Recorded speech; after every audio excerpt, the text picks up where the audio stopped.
Since Michael and Sarah returned for a hometown childbirth, please leave.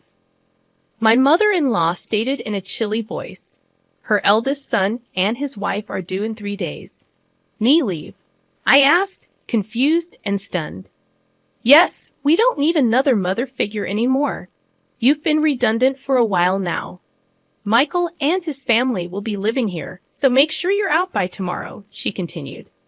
I knew I was never truly accepted into the family since the day I got married.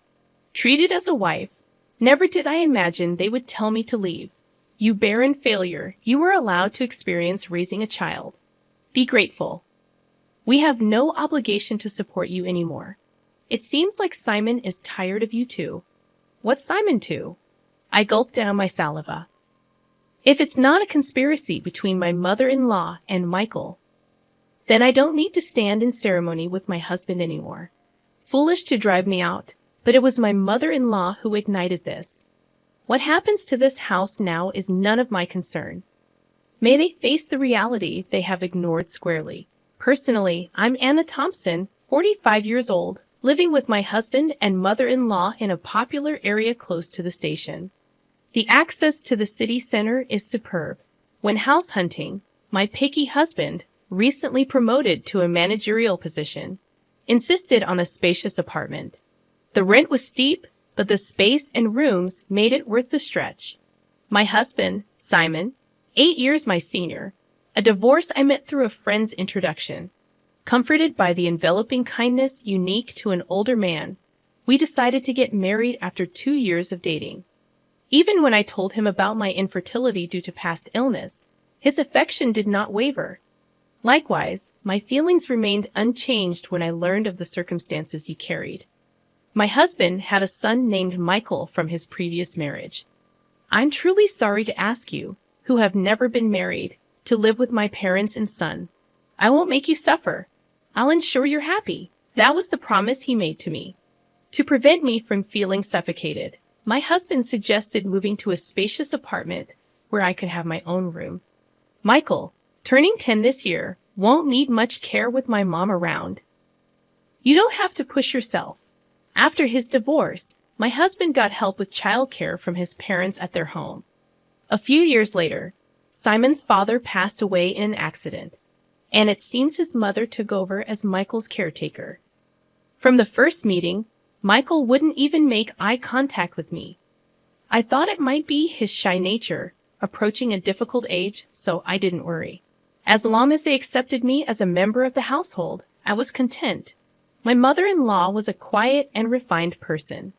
When I visited to formally introduce myself after our engagement, she treated me with such politeness that I thought we would get along fine living together. I'll continue to prepare the meals as I have been.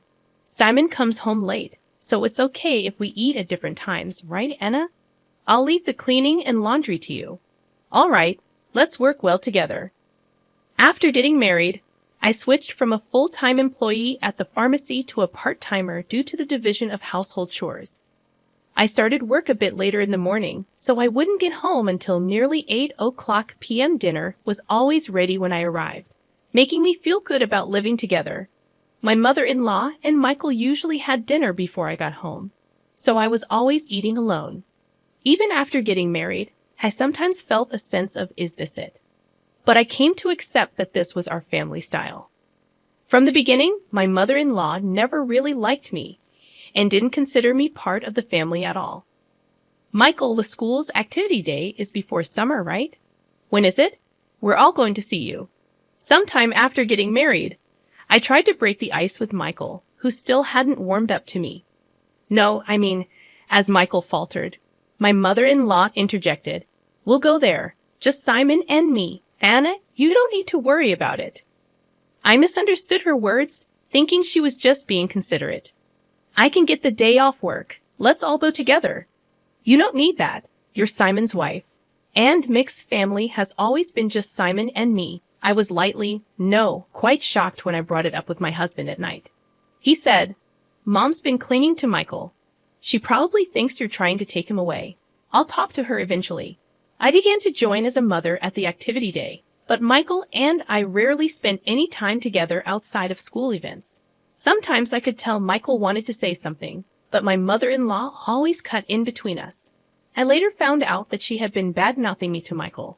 Anna said she could be happy with Simon if Michael weren't around. She's a terrible person. Dad must be deceived by her too. If a boy in his formative years hears such things, it wouldn't be strange for him to distrust me. It was a sickening story, but at that time, I hadn't imagined that my mother-in-law could do such a thing. After graduating high school, Michael immediately moved in with his girlfriend and left home. As soon as he started college, a year after he started working, he married her without a ceremony. Once Michael moved out, my mother-in-law surprisingly stopped doing housework altogether. Instead, it seemed that picking on me had become her sole entertainment. She stopped cooking, which she used to do before, and now just sits at the dining table waiting for me to come home. Without a moment to sit down, I would stand in the kitchen and prepare dinner. You're really inefficient. At this rate, it'll take you all night. I was never good at cooking, partly because I had always relied on my mother-in-law to prepare the meals. Whenever I did manage to cook, she would taste each dish and invariably complain, "This tastes awful." "I'm sorry, I'm trying my best." You're astonishingly tone-deaf when it comes to flavors, Anna. It's a good thing Michael never had to eat this. How terrible. If she thought so, she might as well make it herself, but it seemed she just wanted to complain to me, not just about the meals, but she started nitpicking everything from the cleaning I never used to do to the laundry. Why are there so many wrinkles on the laundry? You have to vacuum every nook and cranny. You really can't do anything right. Didn't your family teach you anything? With that, my mother-in-law sighed while looking at me being belittled. Even about my family, I clenched my fists in frustration. I don't know how you won over Simon, but I can't see much charm in you as a woman. And she always concluded with the same line, "If you hadn't come, Michael would have never left." I understood that there was a gaping hole in her heart since Michael had left. Maybe it was what they call empty nest syndrome. If taking it out on me made her feel better, that's what I told myself to endure it. But her bullying took on new energy after a certain event. That event was the pregnancy announcement from Michael's wife, Sarah. The joy my mother-in-law exhibited was unlike anything I had seen before. It's Michael's baby. It's bound to be adorable. Yeah, he'll be my first grandchild. Watching the two of them rejoice, I was happy too. But my mother-in-law's excitement was beyond normal. Probably because Michael asked her, "Grandma, can Sarah have our baby at your place?" Sarah's family home is an hour away by plane, and since they have no one else to rely on here, they turn to us for help. Of course, my mother-in-law wouldn't dream of turning down Michael's request. The phone calls from Michael started to become frequent, and her excitement went through the roof. The next day after getting the news, she started preparing enthusiastically. From cleaning out Michael's room to preparing the bedding and making a list of baby items, it was like she had great-grandchild fever. Naturally, I had to get involved too. When I returned from work, Anna, I vacuumed Michael's room. So you need to wipe the floors and the windows and please wax them too. This weekend we're going to the department store to look at baby cribs. Cleaning and waxing at night was tough, especially after a long day at work. If I even thought about cutting corners, I'd be told to do it over again. Moreover, my mother-in-law started asking for money, and before I knew it, the house was overflowing with baby stuff. "Anna, I need you to withdraw some money tomorrow. There are things I want to get ready for the baby again. Isn't it wasteful to prepare so much when Sarah and Michael haven't even arrived? Shouldn't we wait and choose together with them?" I had wanted to meet my mother-in-law's requests, but I was troubled by the relentless spending. How can you be so cold? It's Simon's grandchild. Oh, that's right. You're not related to Michael by blood. You don't care, do you? That's not true. Please don't say that. I just thought Sarah might want to pick things out herself. Wouldn't you want to choose things for your own child? Perhaps because I was making a valid point, my mother-in-law glared at me sharply. I immediately thought I had gone too far, but it was too late. Without a word, my mother-in-law went back to her room looking upset. I did reflect on it, but I was also shocked to be spoken about in such a way regarding Michael. The next morning, my mother-in-law didn't come out of her room, perhaps still angry. Simon had a 3-day business trip starting that day, so he just called out, "I'm leaving," through her door. Please don't throw cold water on Mom's great-grandchild fever. She hasn't been the same since Michael left. You were worried too, right? I was. But if we spend all our money like this, we'll have nothing left when Michael and Sarah arrive, right? Simon's face immediately turned sour. Are you saying my earnings are too low? That's not what I'm saying at all, Simon just said, "Fine," and left with a look of dissatisfaction. Discussions about money always end up like this. Since I'm the one managing our finances, I can't help but think ahead. Of course, there's a reason for that. We've been married for 13 years. Simon has provided me with a very comfortable life. Your part-time income is for you to enjoy. Simon had always told me so. I saved everything beyond what I needed for myself.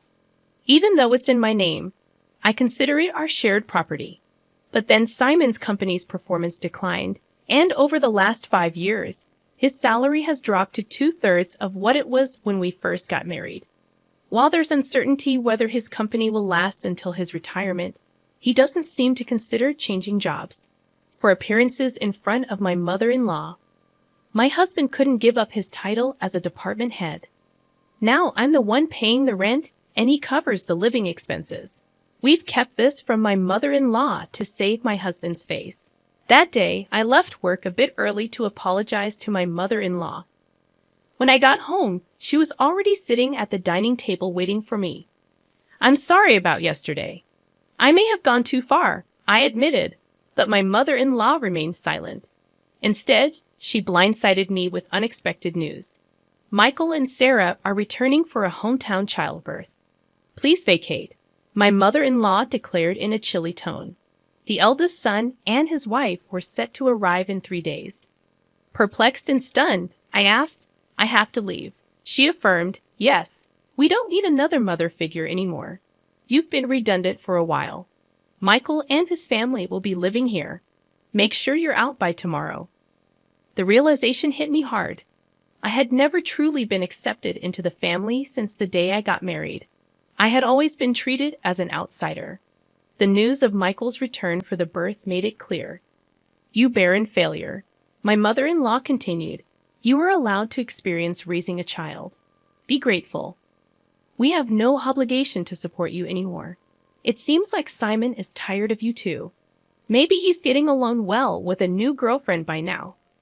Shocked, I gulped down my saliva, contemplating the possibility of my relationship with my husband growing distant.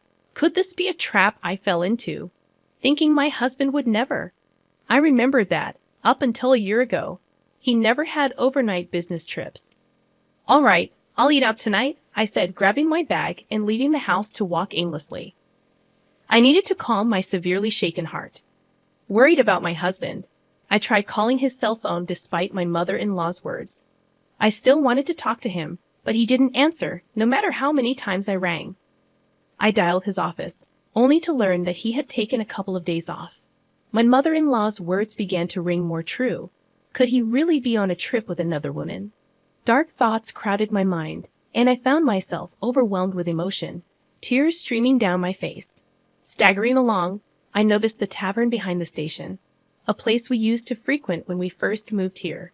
It's still here, I thought as I entered. Welcome.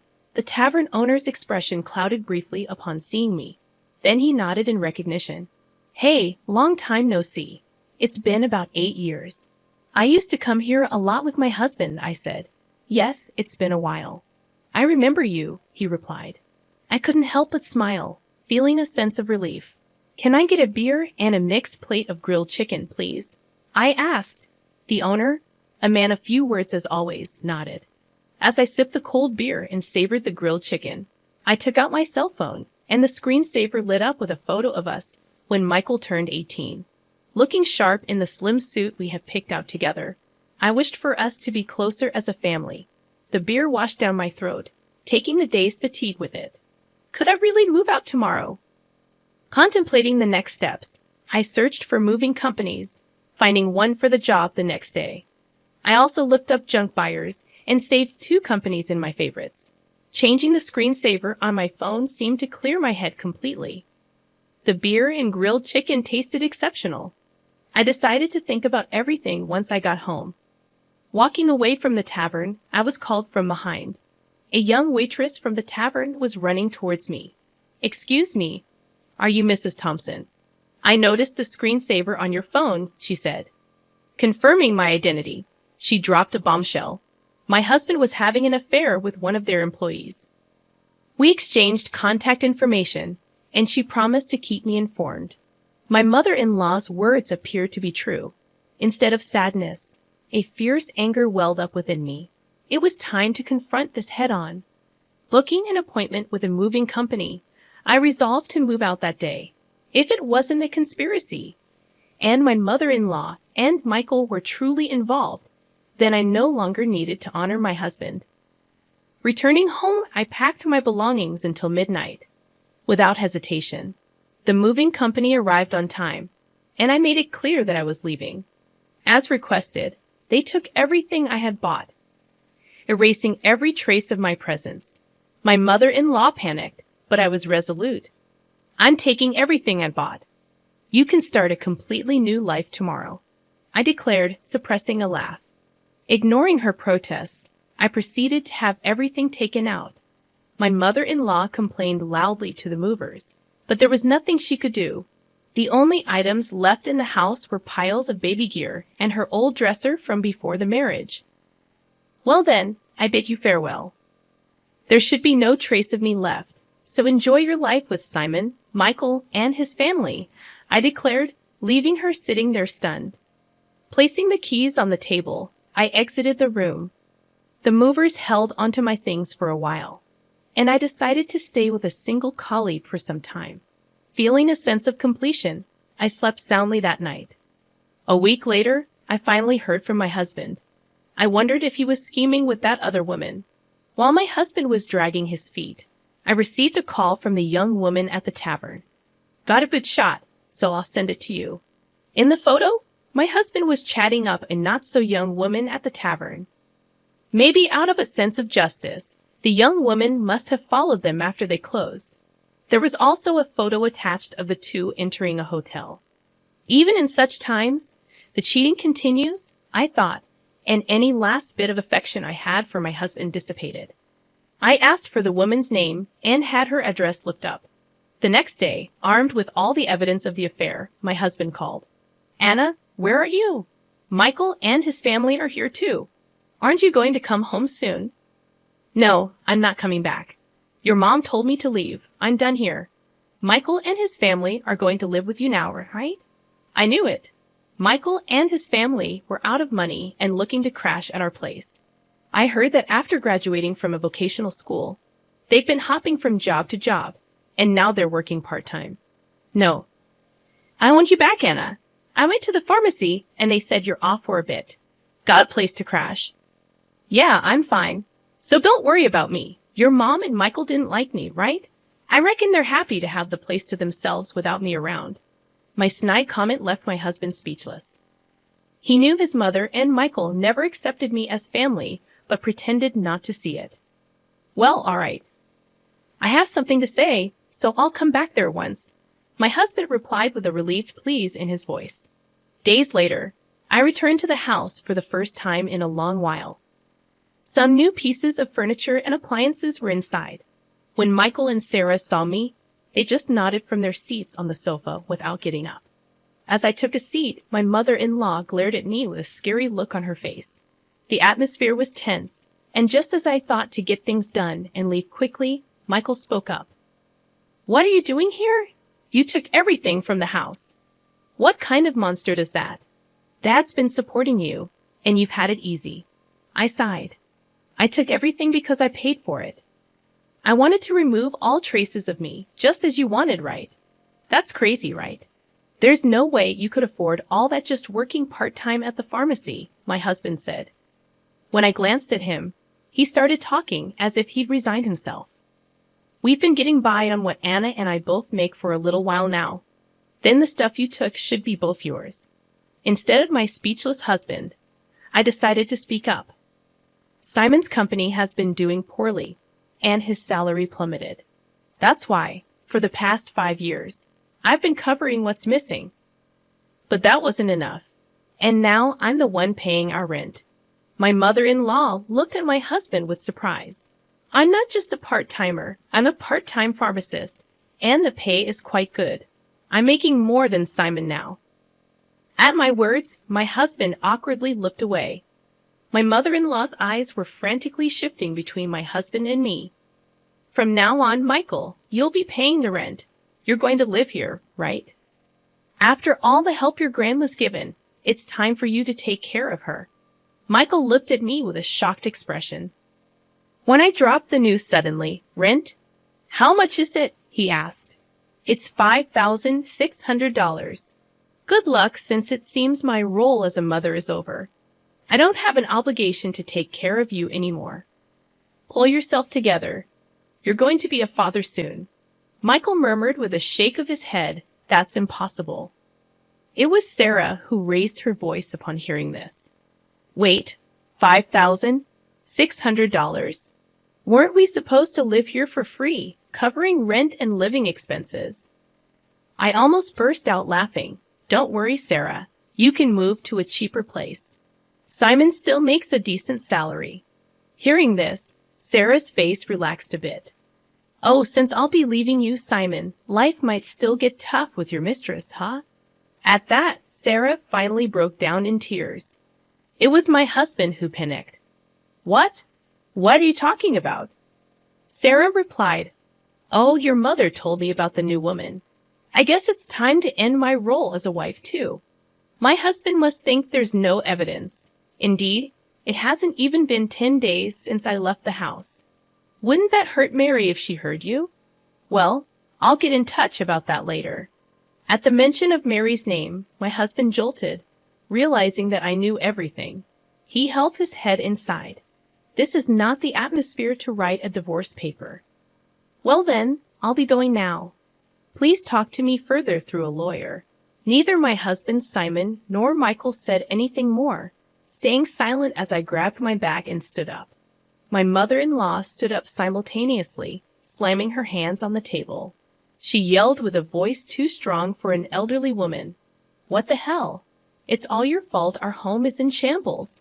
I was instantly irritated. It was you who told me to leave. It was you who said Simon had another woman. And you interfered with my relationship with Michael. Everything was you. I felt a surge of heat in my chest. I regretted not being more assertive with my relationship with Michael, not holding back because of my mother-in-law. Michael has nothing to do with this. It's time for you to step up, Simon. He's going through a hard time. You should support him as his wife. Take responsibility as a family member. What is she even talking about? If she hadn't called Michael back home, if she hadn't hinted at Simon's affair, I would still happily support Simon and this home I always believed in and supported. Simon, where are you? Michael, why are you still here? It's all her fault. My mother-in-law's lips tightened into a line, and she was trembling. I slipped past the silent mother-in-law and quickly left the room. Afterward, Simon agreed to the divorce rather easily. It seems my determination was strong, and he couldn't counter the evidence of the affair. Shortly after, it seemed like they started the process of moving out of the apartment. In the end, Michael and Sarah went back to their apartment and never lived with the mother-in-law. Simon seems to be considering remarriage, but Mary was furious over the alimony and his request for her to live with his mother. I've heard they're considering whether to place my mother-in-law in a care facility. After all the love she poured into her son and grandson, it's somewhat sad to think they're ready to abandon her now. Perhaps she's served her purpose too.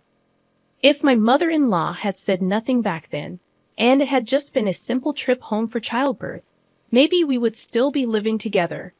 After the divorce, Michael sent me an apology letter.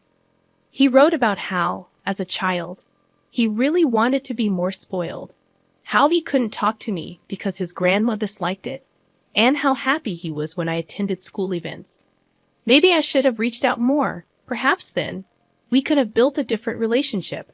Even though our relationship has ended, I quietly pray for Michael's happiness in life. I've returned to work as a pharmacist and quickly rented an apartment close to my workplace. I don't feel good about keeping the furniture and appliances I took with me, so I had them all picked up and disposed of by a junk removal service. Life without my mother-in-law's harassment is peaceful and comfortable. For a while, I want to live for my own happiness, not someone else's.